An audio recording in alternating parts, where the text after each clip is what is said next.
The main character in the books of Exodus, Leviticus, Numbers, and Deuteronomy is Moses.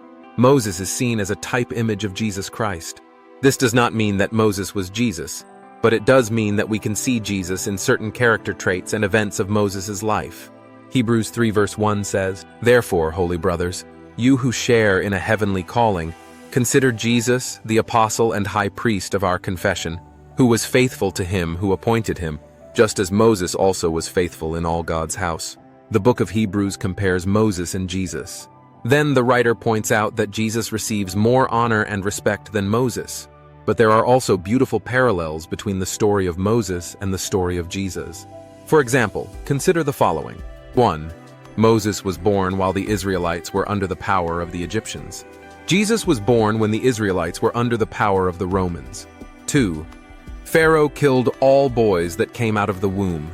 Herod killed all children under 2 in Bethlehem. 3.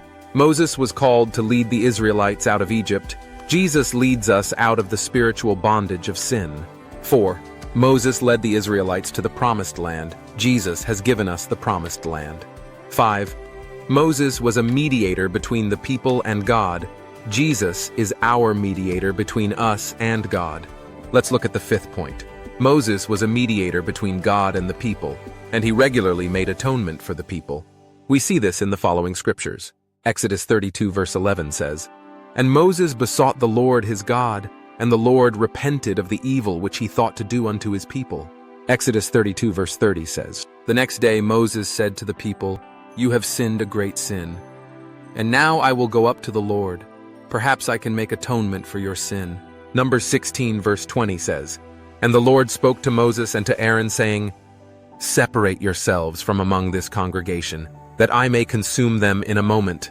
And they fell on their faces and said, 'O God, the God of the spirits of all flesh, shall one man sin, and will you be angry with all the congregation?'" And Numbers 16 verse 44 says, "And the Lord spoke to Moses, saying, 'Get away from the midst of this congregation, that I may consume them in a moment.' And they fell on their faces.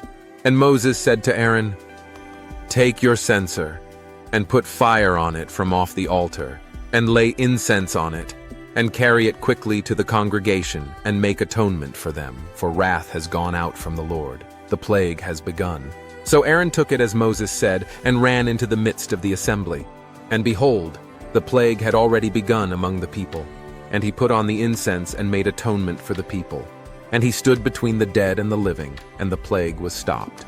Moses served as a mediator and reconciler for the people. Jesus is our mediator and our reconciler. Moses often made sure that God did not destroy the people. The people had sinned and deserved to be destroyed.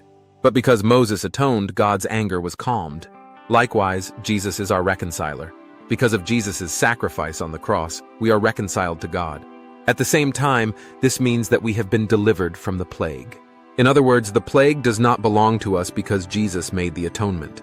If God listened to Moses in the Old Testament, how much more will he look at Jesus, his sacrifice, and reconcile us to himself so that every plague will cease? Isaiah 53 verse 8 says, "For he was cut off from the land of the living.